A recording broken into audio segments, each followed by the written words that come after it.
Welcome to NSL Unscripted, a national security law podcast, brought to you by the National Security Law Department at the U.S. Army's The Judge Advocate General's Legal Center and School. We bring you conversations and hot topics from NSL practitioners today, and hope you enjoy this episode. Welcome to the NSL Unscripted podcast, where today we're going to be discussing AI and national security. I'm Maj Fabiani Duarte, the new United States Air Force professor in the National Security Law Department here at the Judge Advocate General Legal Center and School in Charlottesville, Virginia. It is my pleasure to be joined today by Professor Ashley Deeks, the class of 1948 professor of scholarly research in law at the University of Virginia Law School, next door to the Army JAG School. Professor Deeks is the author of a forthcoming book called The Double Black Box: National Security, Artificial Intelligence, and the Struggle for Democratic Accountability, in which she discusses the increasing reliance on AI by executive agencies like the Department of Defense and CIA, and how to hold the executive branch accountable for the use of AI and machine learning systems in high-risk national security settings. Professor Deeks' impressive career includes recently serving as a White House Associate Counsel and Deputy Legal Advisor to the National Security Council. Professor Deeks is a current member of the U.S. State Department's Advisory Committee on International Law and the American Law Institute. Before joining UVA Law, Professor Deeks was an academic fellow at Columbia Law School and served as the Assistant Legal Advisor for Political Military Affairs in the U.S. State Department's Office of the Legal Advisor, where she worked on issues related to the law of armed conflict, the use of force, conventional weapons, and the legal framework for the conflict with al-Qaeda. Professor Deeks is currently a senior fellow at the Lieber Institute for Law and Land Warfare and is a faculty senior fellow at the UVA Miller Center, which specializes in presidential scholarship, public policy, and political history. She also serves as a contributing editor to the Lawfare blog. Professor Deeks, after that tremendous resume, welcome to the podcast and the Judge Advocate Legal Center and School. Thank you so much. It's really great to be here. It's always nice to come next door to the JAG School. My commute was about 60 paces, and I really am happy to be part of the ongoing exchange between the JAG School and UVA Law and our students. They really benefit from having you guys right next door. We're so blessed to have you here, an incredible resource with incredible credentials. So let's dive right into this incredible new work that you've been working on, The Double Black Box. Let's talk about that. You're the author of this forthcoming book, and in it you make 6 arguments, one of which is the namesake of the book, The Double Black Box, and the secrecy which envelops current AI and machine learning being developed by the U.S. federal government. So would you mind explaining this concept to us a little bit more? Sure, happy to.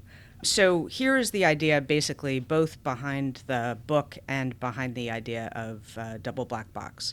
So as you know, and I'm sure the listeners know, the U.S. national security activities are themselves sometimes described as taking place inside a black box.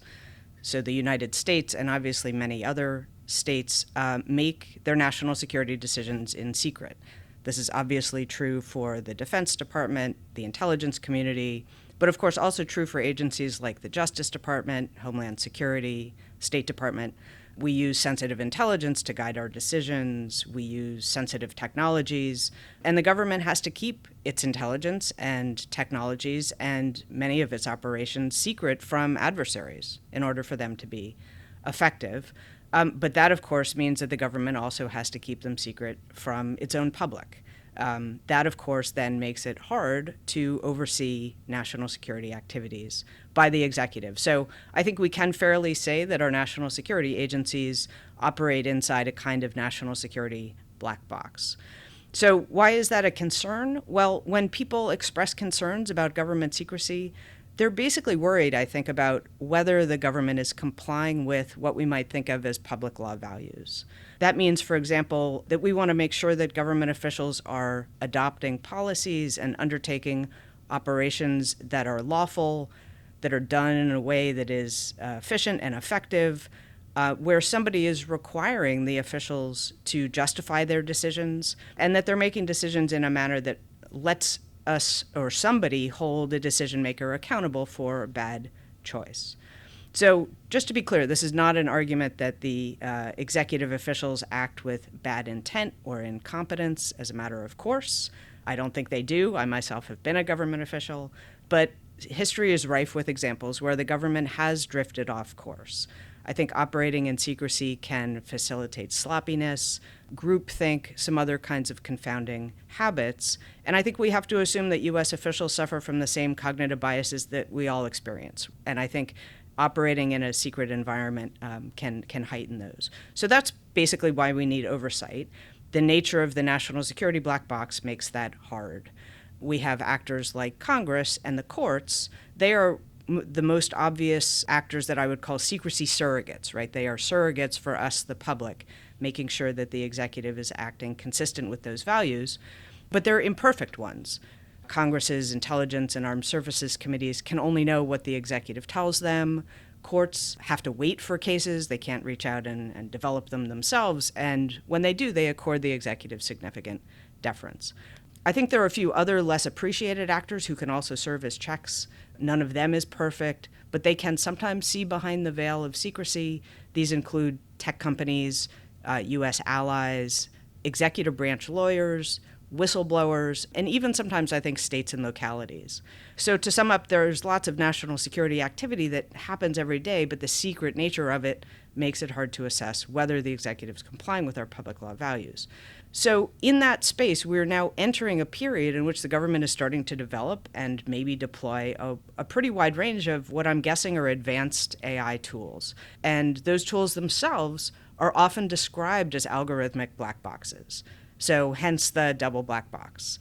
So the difficulties we have today in identifying unlawful executive branch activities will be amplified by the challenges of understanding whether the use of a particular AI tool complies with the law.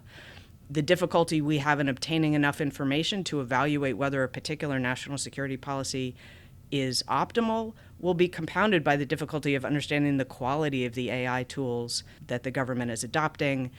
The difficulty we sometimes have in deciding who's responsible for a particular illegal or ill-advised policy choice may be amplified by the challenge of determining who's responsible for significant algorithmic errors. And the ease with which the executive can avoid having to defend its national security decisions due to classification will, I think, be amplified by the non-transparency and sometimes inexplicability of the algorithms. So if we're already struggling to understand what the government's doing in secret in the national security space, that's hard for us as citizens to know and evaluate. What happens when national security decision makers start to use tools that we and they themselves may not be able to interpret or understand particularly well? Thank you for running through that very interesting concept. I think most of our listeners who are familiar with AI understand that the black box that somehow magically spits out answers and nobody really understands how that magic is conjured up. But now that other veil that envelops it of our national security apparatus, really interesting concept. I haven't found that vocab anywhere else, so I think you just invented a term, so that's pretty cool. Who is responsible? I think that's ultimately the question that you're getting at and one of the main theses of this book. So what are some solutions then that you think would help get us out of this riddle of this double black box? You explain in your book that there's no one silver bullet to address this issue. However, you also state that the goal of this book is to present useful ways to analyze and grapple with the ever-shifting set of national security black box problems that will arise in the future. So what are some potential solutions or approaches that you think will help mitigate this opaqueness? I should start by just saying, to be clear, all of these concerns or sort of questions that I'm trying to raise are not to argue that we should not be introducing AI into our national security systems. I'm just advocating that we do it quite thoughtfully and carefully. You know, we're never going to get to a place of a glass box, right? The opposite of a double black box is a glass box. I don't think we're ever going to get there. I don't think we should get there. I do think it is to counsel, though, that as we try to unpack the black box system, as we start to sort of build this double black box, we need a healthy set of checks, I think, both behind the veil of secrecy and, where possible, outside it. So I don't think that there is a single actor that's going to be able to provide perfect oversight or develop some perfect set of rules for national security agencies that are adopting this fast-changing technology. This is, of course, not the first time that we as a society are confronting significant challenges in trying to assure that the government's activity behind the veil of secrecy comports with these public law values. So my approach in the book is to try to focus on procedural or structural checks that will basically be versatile enough to work for a range of AI or autonomous systems. Indeed, I think we're not really sure at this stage quite where AI is going to take us. Richard Danzig, formerly of the Defense Department, has this great line where he describes U.S. officials making these consequential national security decisions as traveling across obscured terrain with little to no ability to assess the powerful beasts that carry and guide them. So I like that metaphor.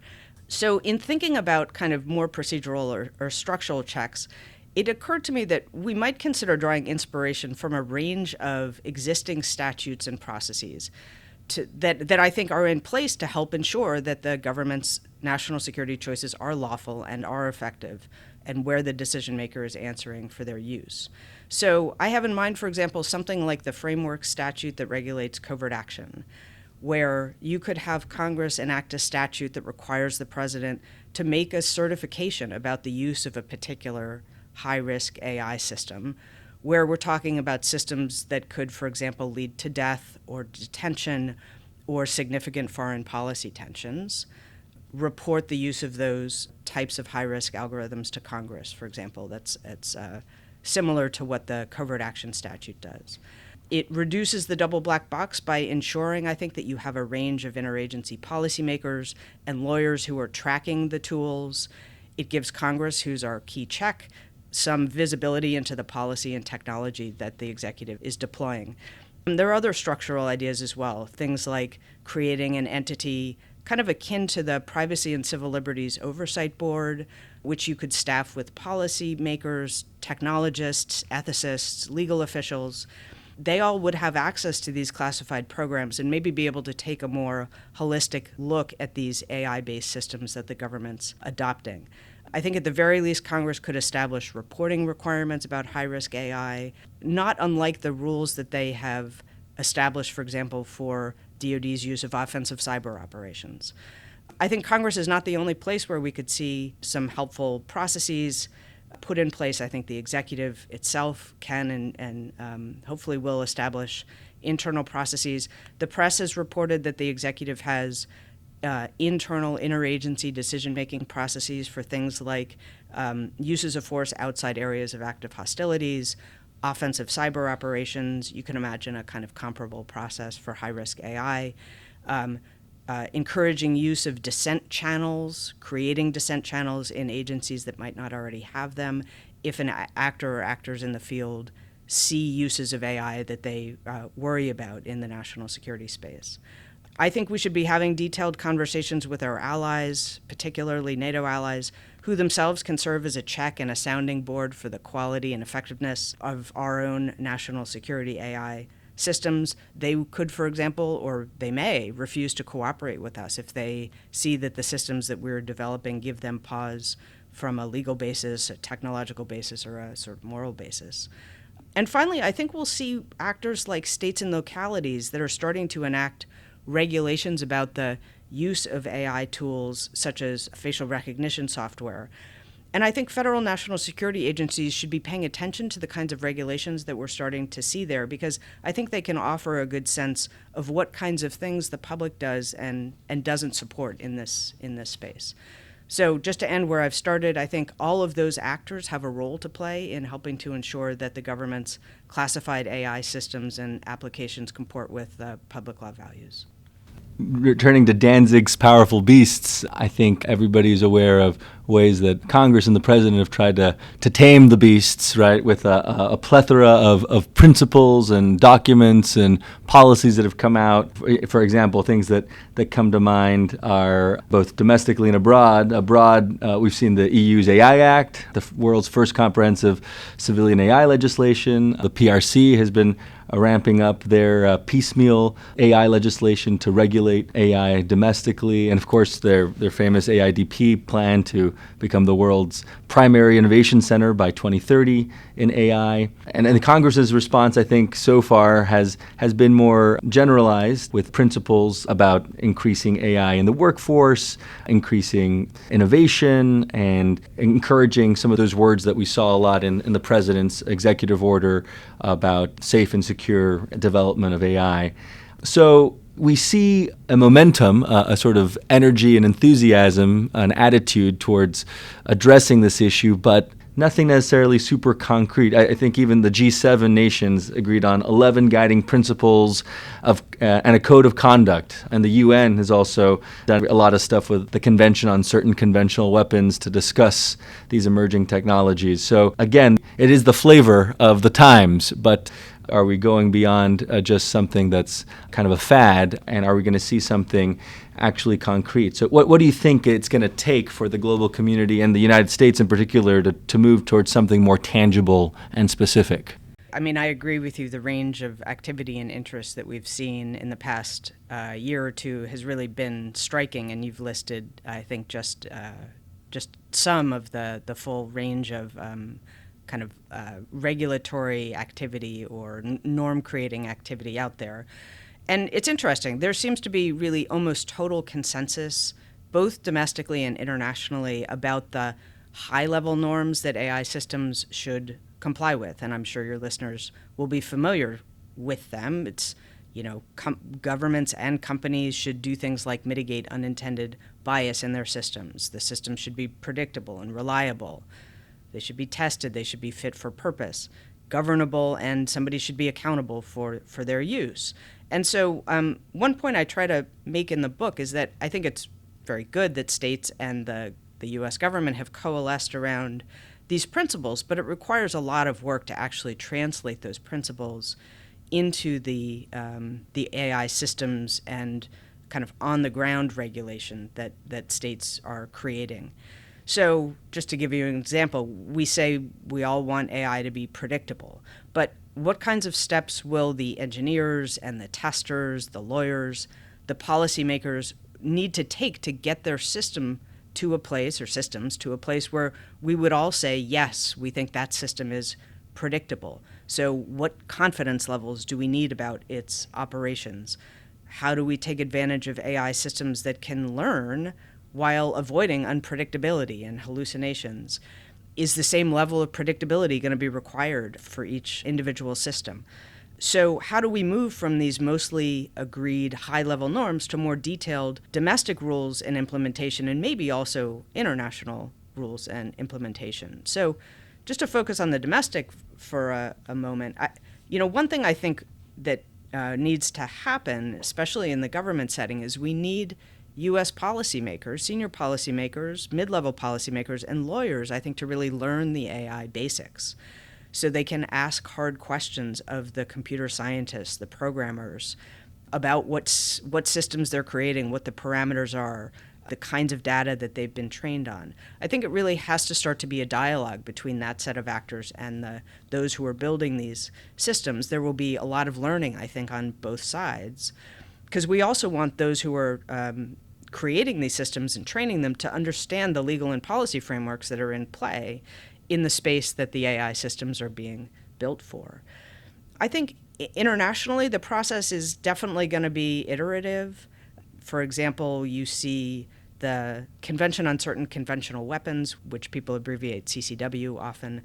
CCW's developed, I think, about 11 agreed principles, almost all entirely drawn from existing international law. I think we see something like the U.S. government's proffered political declaration about the military use of AI as taking a few modest steps forward, introducing a few more detailed elements, such as ensuring you have a role for senior leadership in overseeing development and use of AI. That's not an international rule yet, but I think it's a kind of helpful step forward.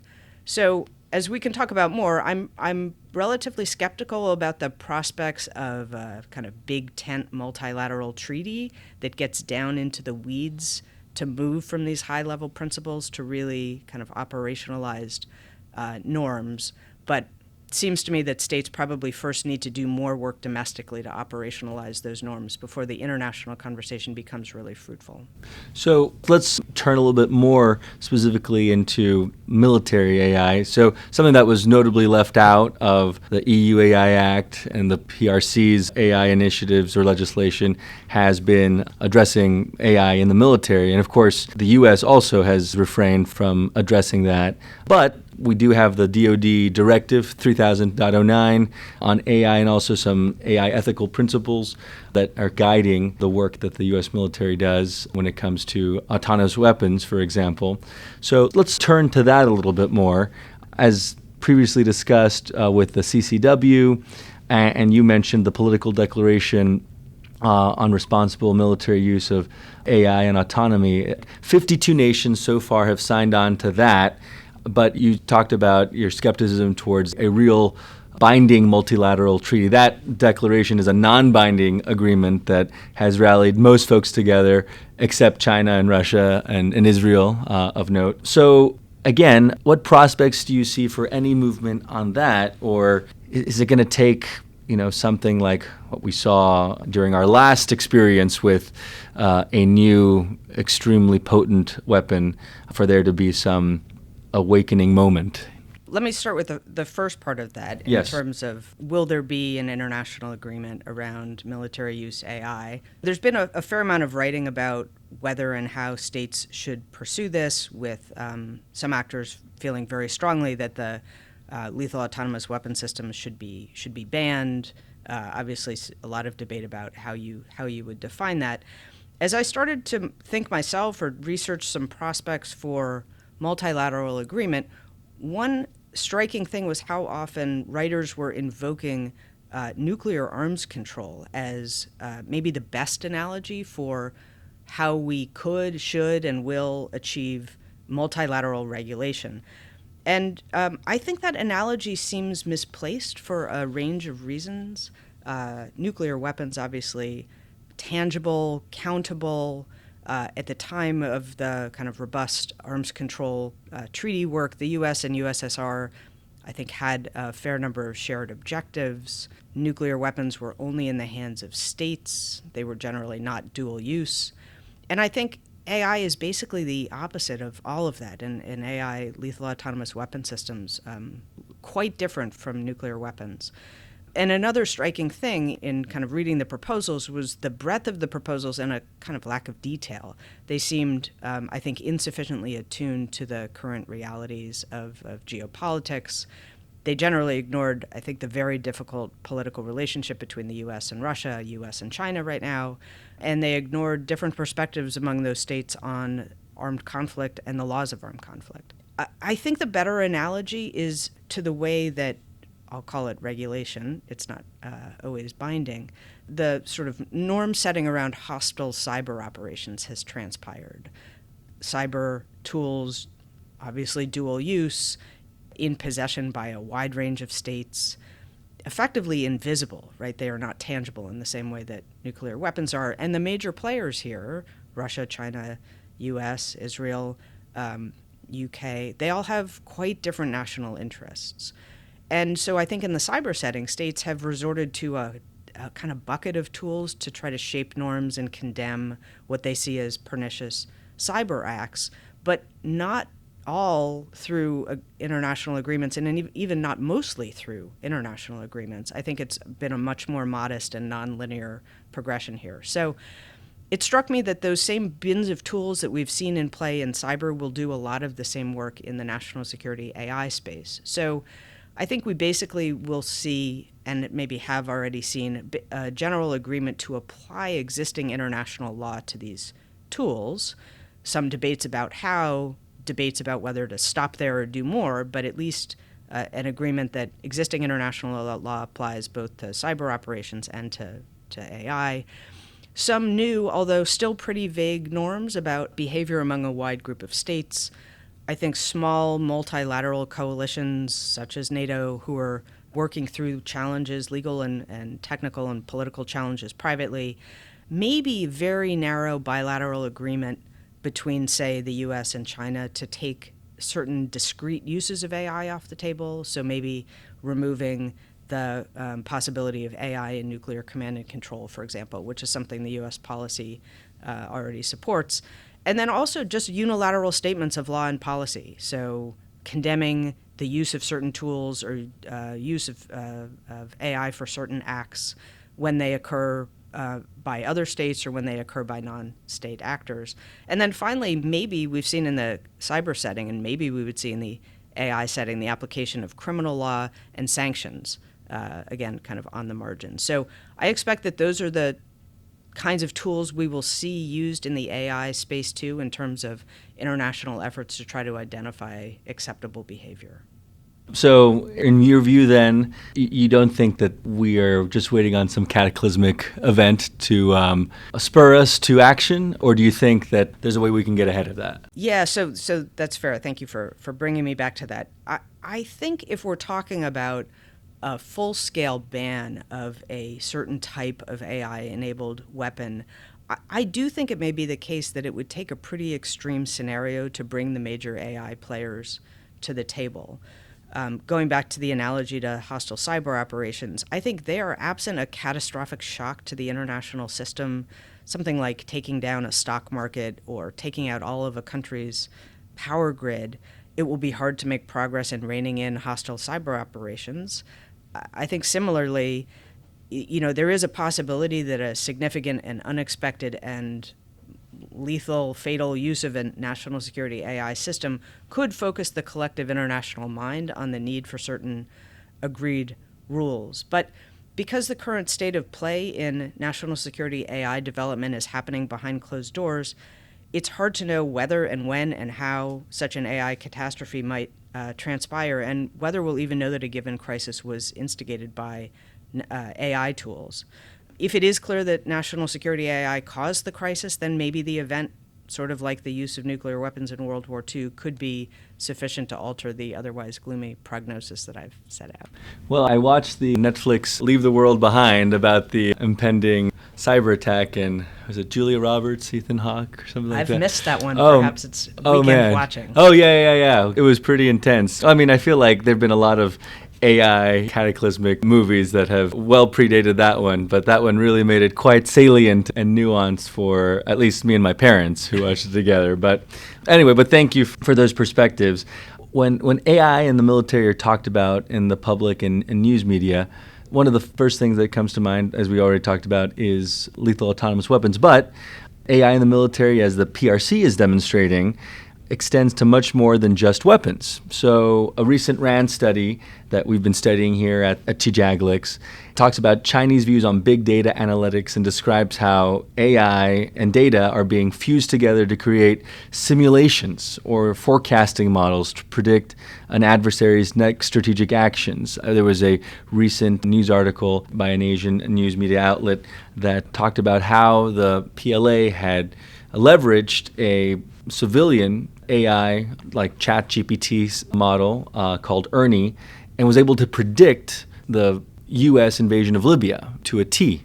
And that article was quickly taken down by this Asian outlet. But the fact that this is something that's being contemplated and discussed and actually being boasted about makes this very, very real. But beyond those predictive models, building these AIs of what American generals would be thinking, other examples include using AI to monitor equipment maintenance, guide logistics, direct healthcare, or even manage finances in the military. So are there uses of AI beyond lethal autonomous weapon systems that you think the military and the public should be equally focused on developing and leveraging? I do, and that example is an interesting one. I think the question raises an important point, that there is a lot of oxygen in the room that gets taken up by lethal autonomous weapon systems and the rhetoric of killer robots. But when I started to try to get smarter on all of this stuff, I actually quickly became interested in the ways in which the military is likely to use AI and machine learning in areas short of killer robots. And so the first paper I wrote on this actually tried to explore two ways in which the military might consider using these machine learning tools to improve its decision-making, thinking about it in both the detention and the targeting context. So by way of entry into that topic, I realized that actually the U.S. criminal justice system is deploying predictive algorithms to first assess how dangerous somebody is, and two, recommend where police departments should patrol based on predictions about the occurrences of crimes using these machine learning predictions. And so I wanted to explore how the U.S. military basically faces similar challenges, right? Needs to predict how dangerous somebody is and where future violence is likely to happen. Who's dangerous? Should we detain that person? Should we target him? When and where should we go out on patrol today? And I think it's easy to see how machine learning would be attractive in that kind of setting.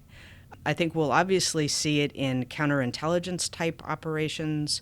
You can imagine the CIA and the Justice Department using machine learning to try to determine, based on patterns of life, who suspected spies are and arrest them. In fact, we've heard of other countries that are trying to use these tools, making it harder for our spies to pass unnoticed. Cyber autonomy, we've read about cyber autonomous tools that can hunt out vulnerabilities in the government's own systems and potentially systems of adversaries. And it strikes me that AI in this cyber setting will be particularly attractive because the U.S. will need often to respond with speed to incoming attacks. Even there, though, you can imagine how that could escalate into an inadvertent conflict up the escalation chain. And I think, as your question suggests about China, I think it's easy to see how states would find it attractive to try to use AI for things like wargaming. I think the trick there will be whether there's enough high-quality data for the systems to really make creditable predictions about how adversaries would respond. So I would say that those are some areas where it's easy to see how the U.S. could benefit from AI tools, but again, areas where I think we would want our secrecy surrogates, our checks, to play some role in tracking the legality and effectiveness and accountability of those uses.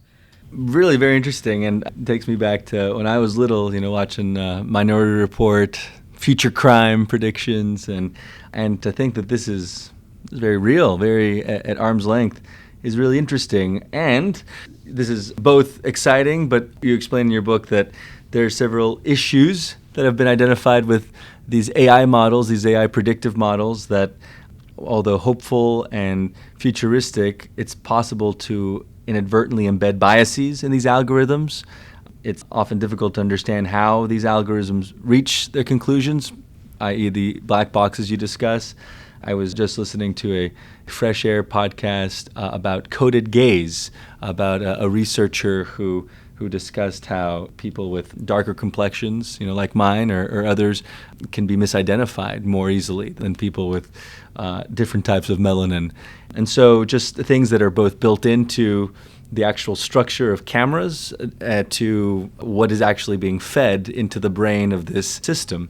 And so you explained that one of the ways that we can crack the double black box is by ensuring the U.S. process of deciding to use, build, and deploy AI systems reflects public values, and you talked about that already. What does this practically look like? How do we fix some of the issues that that we've already seen sort of pop up in like this coded gaze example that I gave, or in some of the probably faulty information that's sometimes being fed into these AI systems? I think the most productive way to move forward on these questions in our own system is to really focus on processes that Congress and the executive and our allies can create to help test these systems against our public law values. You mentioned earlier the Defense Department and intelligence community have put forward a number of policies, again, at a high level, but each of them is focused, for example, on wanting to extract or avoid unintentional biases from those systems. And so we're just trying to, think through, and I'm sure people in the Defense Department, I know they are trying to think through how to move from those high-level policies down to something more granular. One reason I wanted to focus on public law values as the kind of guide star for my analysis is I hope that they're relatively neutral. So we're obviously in a really polarized political period where I think there's significant substantive disagreement about the direction that the country should go. But I think there can be, or at least there should be, more consensus around public law values that we want our government to embody. So we should all not want our government to act unlawfully, or putting that more positively, we should want our government to act lawfully. We should want our government to pursue policies that will actually be effective and will be efficient and not waste government resources. We want our decision makers, I think, to be in a position to have to defend the choices they made. I think that makes for better decision-making ex ante, right? There's a reason why we want people to give reasons. There's a reason why judges are expected to give reasons. It's thought to lead to better outcomes. And so hopefully that means that the proposals that I put forward in the book, again, with this kind of focus on structure or process, will be more compelling and garner broader support when they're framed that way. And Professor Deeks, you talk about these public law values at length in your book. How would you differentiate those from what is colloquially termed as American values? What makes these public law values neutral versus what we hear in the news media from politicians or even from military codes that espouse certain principles? So I think if you asked 5 people to name 5 American values, they would all come up with slightly different things. I mean, some people would prioritize privacy. Some people would prioritize security. Some people would prioritize dignity. Others would focus on others above self, those kinds of things. Sure.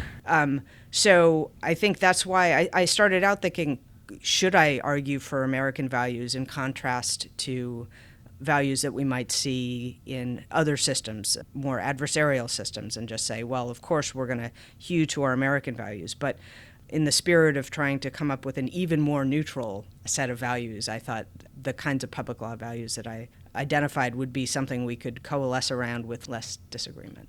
And in your book, you were able to positively identify at least 4 that I was able to find. And you already talked about 1, compliance with the law. Number 2, make competent and rational decisions. Number 3, be accountable for the decisions that the government or the executive has made, and to be prepared to justify those decisions, which you also talked about previously. Exactly. And why those 4 tenets? Why those 4 pillars and not more? Because I'm sure as soon as you started developing those and researching those, that list could have become like the 10 Commandments or something like that, or even more, like the G7's 11 principles. Why did those 4 stand out the most to you? So I looked around at a number of scholars who've written in this area, and I tried to extract basically the sort of common denominator values that you find in those discussions. There are 2 actually that you will also find in the literature that I didn't think were a perfect fit here. One is transparency. And the whole point of this book is that there is a lot of important stuff that happens behind a veil of secrecy that in many cases cannot be lifted. So I think some of the ideas that I think through in the book may help promote transparency for the users of these systems, for individuals who are adjacent to these systems behind the veil of secrecy, but talking about the concept of transparency in this setting felt like a little bit of a mismatch. And the other value that you often see discussed is due process value, because these are people writing, for example, in the administrative law space.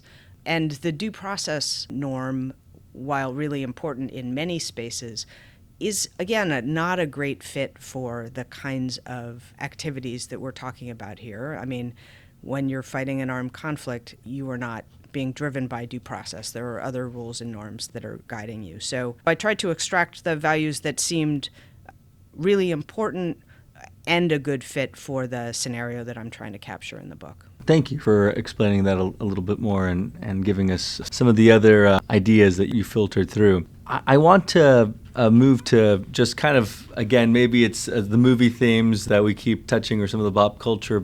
In your book, you say that many military and intelligence algorithms will not be hugely risky and are unlikely to result in physical harm to humans or lead to serious foreign policy tensions, but some will. And you also acknowledge that the time we are in when large groups of people have come to distrust the government. Is this something that you expect the public and international community to ever embrace as an efficient and small alternative to current conventional tools of war? Or is this Terminator, killer robot, takeover nightmare scenario that Hollywood has so well embedded in all of our minds something that we're always just going to have to contend with. Is there a way forward on this, or is this just something that comes baked in with this emerging technology? So, I think if there was a consensus that we should never, ever pursue a lethal autonomous weapon system, we would be in a different place domestically, we'd be in a different place internationally. But I don't think there is consensus, would be consensus among the public on this. There's I tried to assess whether there have been kind of credible studies, surveys to ask people their views on lethal autonomous weapon systems. I've come across two. There likely are others that I haven't found. One was from 2023, and the researchers surveyed 445 respondents in Japan and gave them a hypothetical that pitted the use of a lethal autonomous system against a use of a non-autonomous system, a sort of traditional military tool, but posited that the lethal autonomous weapon system use resulted in fewer deaths of their own forces. And the researchers thought that the answer was going to be even where the use of a lethal autonomous system resulted in fewer deaths of their own forces, people would have been scared to authorize it. And in fact, the people taking the survey did, in fact, favor the use of laws, as well as in situations where it would reduce the level of civilian casualties for the adversary. In contrast, I'll say Human Rights Watch did a survey in 2020 of 19,000 people in 28 countries, and they report that the results of the survey suggested 62% of people oppose the use of lethal autonomous weapon systems. So I have not seen a survey that focuses on U.S. citizens alone, but I would be very interested in such a survey, and I think it would be helpful for the government to know where the public is on this. But again, my guess is that people will be in substantive disagreement about the extent to which the U.S. government should use lethal autonomous weapons, and a lot of their views might depend on how carefully they think the Defense Department has tested the tools, whether the whole of government has assessed their legality, whether it's clear that Congress supports the use, and frankly, whether our NATO allies support it. And I think a lot of that discussion and evaluation is going to happen in and around the double black box. So my prediction is the more checks these tools have been through, even in secrecy, the more the public would actually support their use. Wow. Thank you for giving us insights into your new book and discussing this very timely and interesting topic. As we wrap up, ma'am, I wanted to talk to you a little bit more about that noted career that I referenced there at the beginning. Working for the National Security Council, the State Department, your work with different law schools, and then your prolific writing are all the stuff that national security law students, lawyers, and professors, read about and dream of doing. Could you tell us a little bit about what it was like to journey that career? And first, what's it like to work for the National Security Council? I felt really, really lucky to be able to get to work at the National Security Council. It was an amazing job. It was an exhausting job. Everything you hear about the hours is true. And just for your listeners who aren't familiar with the way NSC is set up, there are different directorates. There is a directorate that deals with China issues, climate issues, international economic issues, and so on.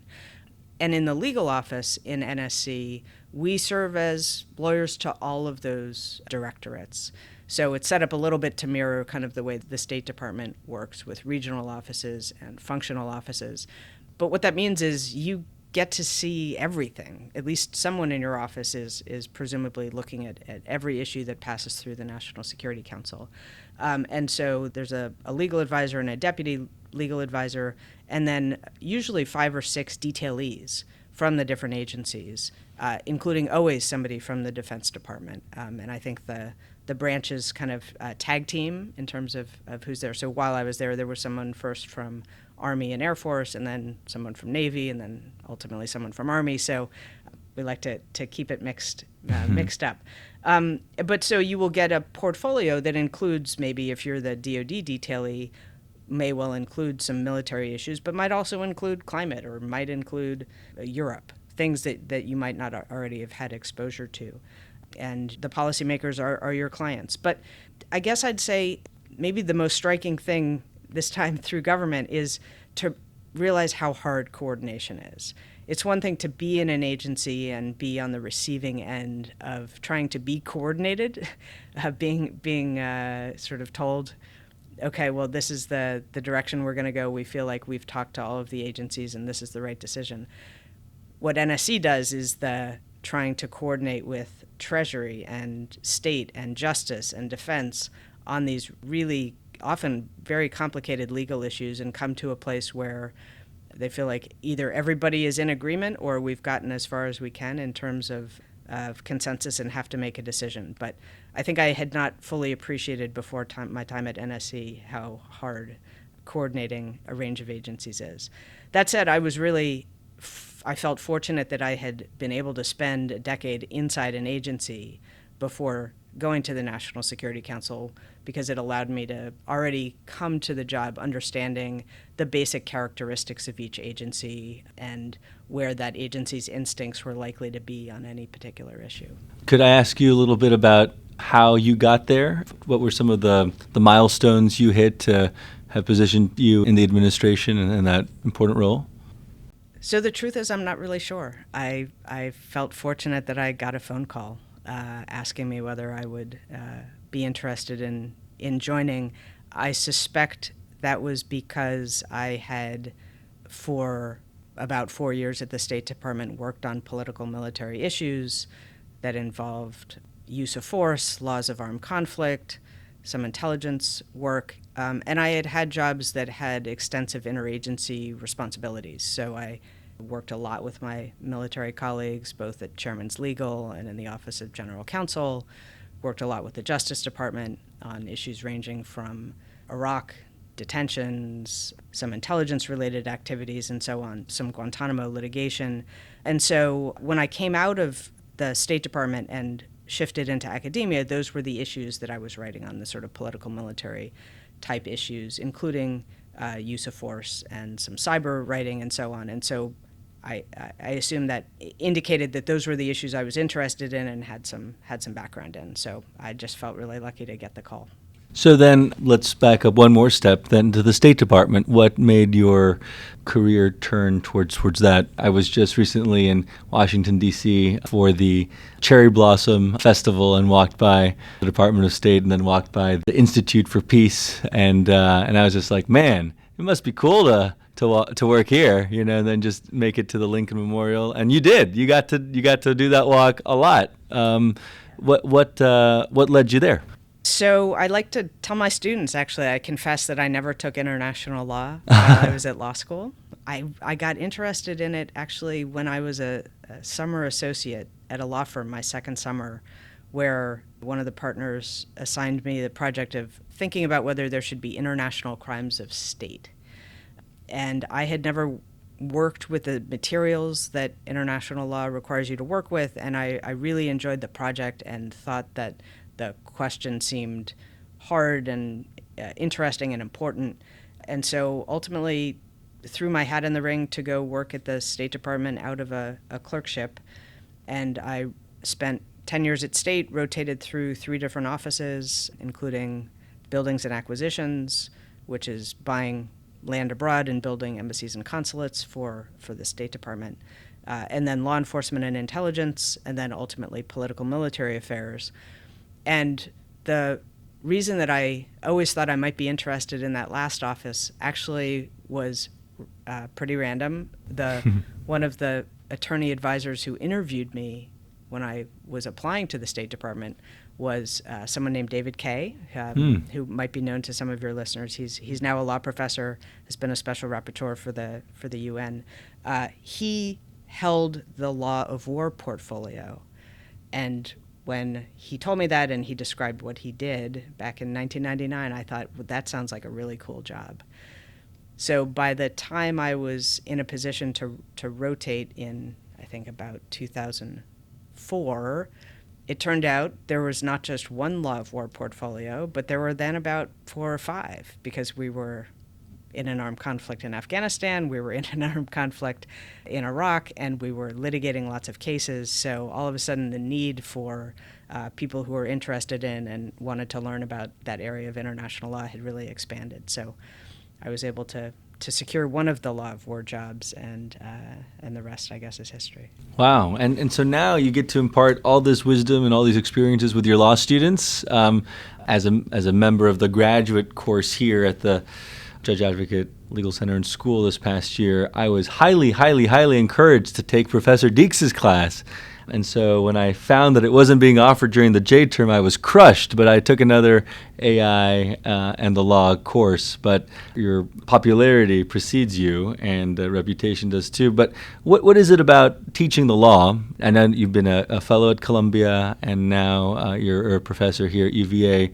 What about that fulfills you and has been the next natural extension of this very high-punching work that you've been doing?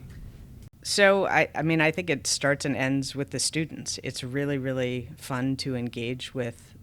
It's usually either 1Ls, their spring year, or 2 and 3Ls, who have really interesting perspectives on these issues. They really want to learn and understand. They ask great questions, and they sort of push and challenge and make me think sometimes about the law in different ways. And I love watching them decide, and some of them do, that they want to have a career in national security. A lot of them become JAGs, but some of them are now going into law firms and doing national security. Some go into the agencies. And it's always great to get emails from people 3, 4, 5, 6 years out saying, thank you for teaching the class you did. It made me realize I might want a legal career in that area, and I've done it, and it's great. So thank you, and it's hard to imagine anything more rewarding than that. Well, ma'am, I think it's been a very rewarding conversation. Thank you for the time that you've dedicated to this podcast and to all our listeners. I think we could do 10 more episodes of some of your war stories from all these incredible groups that you've worked with. But thank you so much for giving us some insights from your book and giving us a preview into what we're all going to be swimming in the very, very near future. So thank you very much, Professor Deeks. And that will wrap this recording of NSL Unscripted. This episode of NSL Unscripted was brought to you by the National Security Law Department at the U.S. Army's The Judge Advocate General's Legal Center and School. The views presented are those of the speakers and do not necessarily represent the views of the Department of Defense or its components, the Department of the Army, or the Judge Advocate General's Legal Center and School. Our department also produces the Operational Law Handbook, accessible online. We hope you have enjoyed this episode and look forward to future episodes for NSL practitioners. Thank you.